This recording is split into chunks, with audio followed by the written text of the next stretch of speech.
అందరికీ.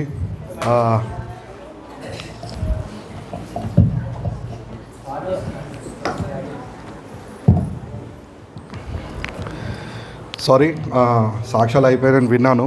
నాకు కూడా ఒక సాక్ష్యం ఉంది. అయ్యగారు రియలీ సారీ, థ్యాంక్ యూ, ఇంత సమయం ఇచ్చారు. మార్నింగ్ 5:30 నుండి నేను, ఫిలిప్ అన్న, ప్రభాకర్ అన్న, సామ్యాల్ అన్న కొంచెం మీకోసం మేకలు మండి పోయి మేకలు తెచ్చినాము. ఆ వంటలు కూడా చేసినాము, అందుకే లేట్ అయిపోయింది రెడీ అయ్యే వరకు. రియల్లీ సారీ అందరికీ. నా సాక్ష్యం ఏంటంటే,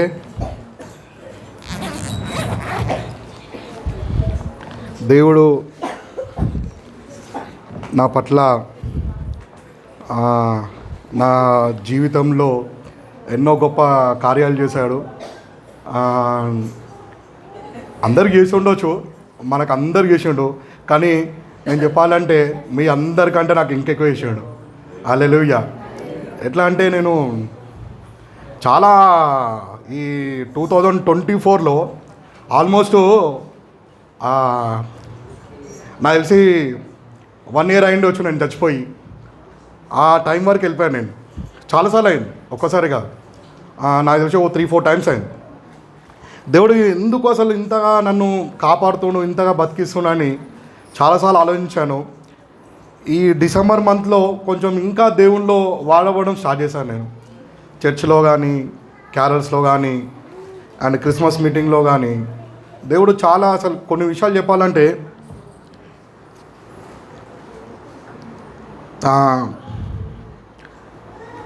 లాస్ట్ 4 to 6 months బ్యాక్ మేము వరంగల్కి వెళ్ళాము ఒక ఫంక్షన్లో. పరిస్థితి చాలా భయంకరంగా ఉండే వరంగల్లో. కాజీపేట రైల్వే స్టేషన్కి వచ్చేసరికి ఏమైందో మొత్తం పడిపోయారు. అక్కలు, మా అన్నయ్య, మా భార్య, ప్రేజీ. ఎంత టెన్షన్ అంటే అసలు భయంకరమైన టెన్షన్. ఏమవుతుందో తెలియదు నాకు. రైల్వే స్టేషన్లో ట్రైన్ టికెట్ తీసుకున్నాం మేము. ఆ సాయంత్రం హైదరాబాద్ రావడానికి కాలేదు, ఊపిరి ఆడట్లేదు, కళ్ళ ముందు ఎవరు కనిపించట్లేదు, చీకటి, ఊపిరి అసలు ఎట్లా అంటే అసలు తీసుకోలేకపోతున్నాను నేను. అయిపోయింది, క్లోజ్ ద మ్యాటర్ అనుకున్నాయి. ఆ రోజు అయిపోయింది, ఈరోజు లాస్ట్ నీ రోజు లాస్ట్ అని అనుకున్నా. అక్కలు, మా పద్మక్క ఉంది, సువర్త అక్క ఉంది, మా భార్య ఉంది. వాటిని అట్లా కొడుతున్నారు కానీ నాకు ఎవరు కనిపించట్లేదు. అసలు ఏం జరుగుతుందో అర్థం కాలే. డైరెక్ట్ వాళ్ళు అంబులెన్స్, రైల్వే వాళ్ళు అంబులెన్స్ బుక్ చేశారు.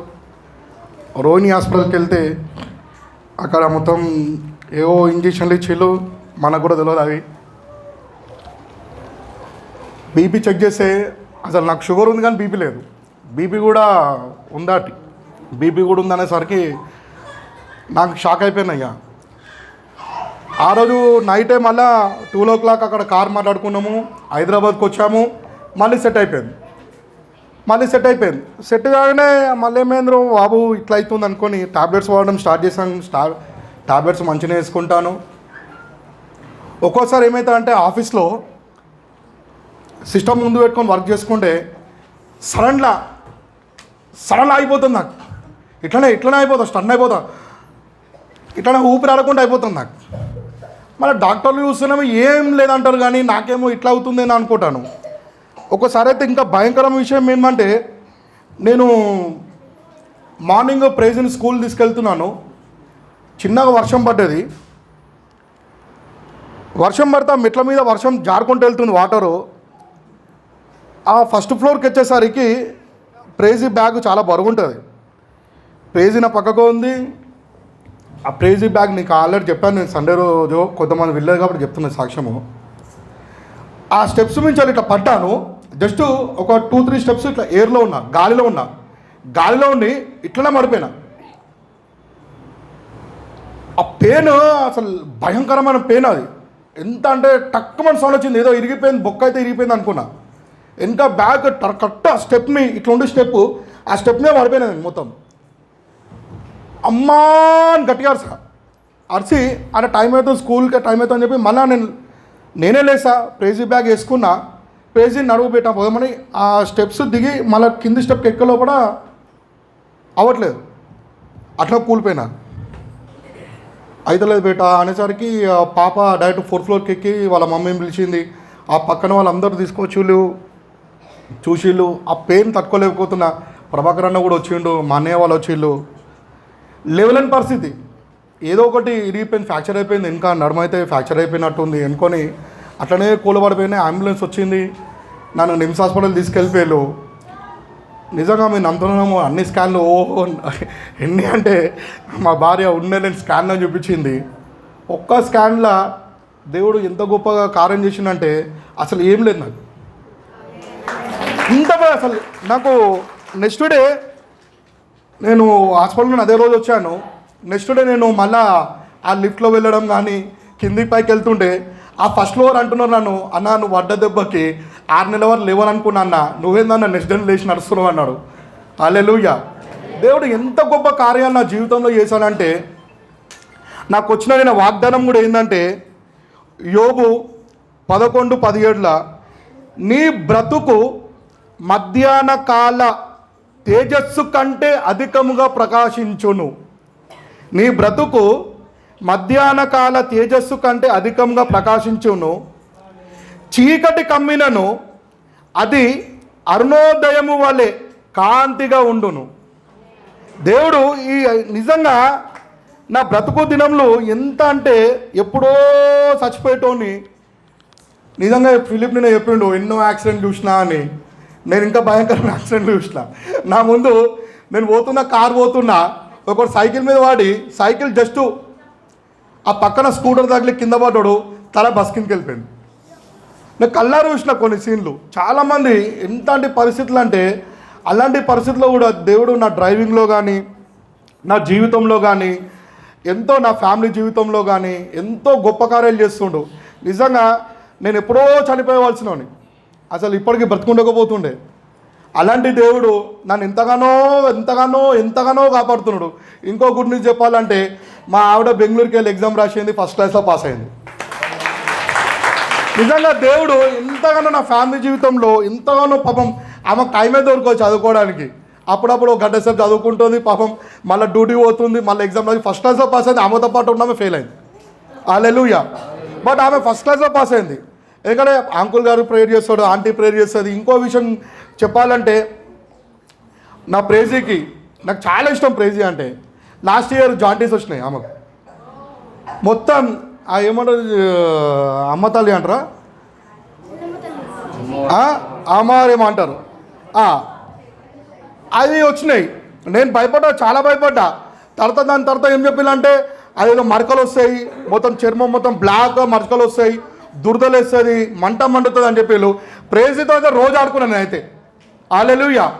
అప్పుడు వచ్చినప్పుడు కూడా ఏం గల ప్రేజీకి ఎంత యాక్టివ్ ఉండే, ఎంత బాగుండే. నిజంగా దేవుడు మా విషయంలో ఎంతో గొప్ప కార్యాలు చేస్తారు. ఇంకోటి హైలైట్ చెప్పాలంటే నేను షాప్ ఇది కొని ఎన్ని రోజులు అవుతుంది, 6 months అవుతుంది, ఎగ్జాక్ట్ 6 months అవుతుంది. అది ఎప్పుడైతే కొన్నానో నేను ముందు ఇంకొక ఇంట్లో ఉండే, ఆంధ్రకేప్ దగ్గర ఉండే, జనప్రియలో మళ్ళీ నేను ఇల్లు షిఫ్ట్ అయినాను. జనప్రియలో ఎంతైతే రెంట్ పే చేస్తుందో దేవుడు అంతే శాలరీ నాకు పెంచడం మంతు. హల్లెలూయా. జనప్రియలో ఏదైతే రెంట్ నేను పే చేస్తున్నో, ఎప్పుడైతే అది కొనిచ్చిన్నో, దేవునికి ఏదైతే సమర్పించానో ఆ రోజు మంత్ ఎవ్రీ మంత్ నాకు శాలరీ, దేవుడు అదే శాలరీ ఇస్తున్నాడు. హల్లెలూయా. అంటే నేను ఏమనుకున్నా, నా రెంట్ ఫ్రీ వస్తుంది దేవా అనుకున్నా. ఎంత కొంచెమే ఇచ్చిన దేవునికి నేను. దేవుడు నాకు ఎవ్రీ మంత్ నా రెంట్ ఎంతైతే, మా భార్య అనేది ఒకసారి నాకు నవ్వొచ్చింది, నాకు గుర్తులేదు కానీ, నీకు కరెక్ట్ ఎంతైతే రెంట్ ఉంది అంత శాలరీ పెరిగింది నన్ను. హల్లెలూయా. అది నేను గుర్తుపెట్టుకున్నా. కానీ దేవుడు నిజంగా అంటే నా పట్ల ఎంత అసలు గొప్ప కార్యాలు, నా కుటుంబం పట్ల కానీ నా పట్ల కానీ. ఇంకోటి చెప్పాలంటే నాకు నా తల్లిని నా తండ్రిని తీసుకున్నాడు దేవుడు. కానీ పాపను చూడడానికి మేము ఎంతో ఇబ్బంది పడతాం. ఎందుకంటే మేము ఇద్దరం డ్యూటీలు చేసుకుంటాం, ఇంకోసారి మాకు నైట్ డ్యూటీ ఉంటే ఇంకా పరిశాన్ ఉంటుంది నాకు. అలాంటి పరిస్థితిలో దేవుడు నాకు ఎవరో ఒక కుటుంబాన్ని, ఎవరో ఒకరిని, నా కూతురుని చూసుకోవడానికి. కానీ నిజంగా నా కూతురు ఎంత ధైర్యవంతులు అంటే 5 సంవత్సరాలు ఒంటరిగా ఉన్నది ఇంట్లో. మేము లేనప్పుడు అప్పుడప్పుడు ఫోన్లు చేసినా ఏం చేసినా కానీ పాప ఒక్కతో ఉంటుంది. అక్కడ ఉన్నప్పుడు, ఆంధ్రకేప్లో ఉన్నప్పుడు మా పక్కన నేపాల్లో ఉండే, ఆ నేపాలి అంటే చాలా మంచి చూసుకున్నది. హల్లెలూయా. ఇప్పుడు మా ఇంటి పక్క మా ప్రభాకర్ అన్న వాళ్ళు ఉన్నారు, వాళ్ళు చాలా బాగా చూసుకుంటారు మమ్మల్ని. హల్లెలూయా. అలా పిల్లలు నాకు ఎంత ఇష్టం అంటే ఆ నలుగురు పిల్లలు, వాళ్ళ పిల్లలందరూ మా అక్క లేనిది మా ప్రైజాక లేదు, ప్రైజాక లేదు మా అక్క లేదు. ఇప్పుడు అట్లా ఉంటున్నారు. ఎవరో ఒకరు దేవుడు నా కూతురు చూసుకోవడానికి ఎవరో ఒకరు, మేము డ్యూటీలో ఉన్నా కానీ మేము బయట ఉన్నా కానీ ఓ ఫోన్ కొడితే అందరు ఉన్నారు. ఇంకోసారి మా అక్కలు చూసుకునే వాళ్ళు ఉన్నారు, మా అన్న వాళ్ళు చూసుకునే వాళ్ళు ఉన్నారు, మా పిల్లలు చూసుకునే వాళ్ళు ఉన్నారు, జాషు గాడు, యాపిల్ గాడు. దేవుడు ఎవరో ఒకరి రూపంలో, నా తండ్రి రూపంలో లేకపోయినా కానీ మమ్మల్ని ఎవరో ఒకరు చూసుకునే వాళ్ళు దేవుడు మాకు ప్రసాదించాడు. నిజంగా దేవునికి అసలు ఎంత ఏం చేసినా కానీ అసలు ఆ రుణం తీరలేదు. అందుకే ఈ చిన్ని సాక్ష్యాన్ని దేవుడు దీవించును గాక. Thank you so much, really thank you uncle.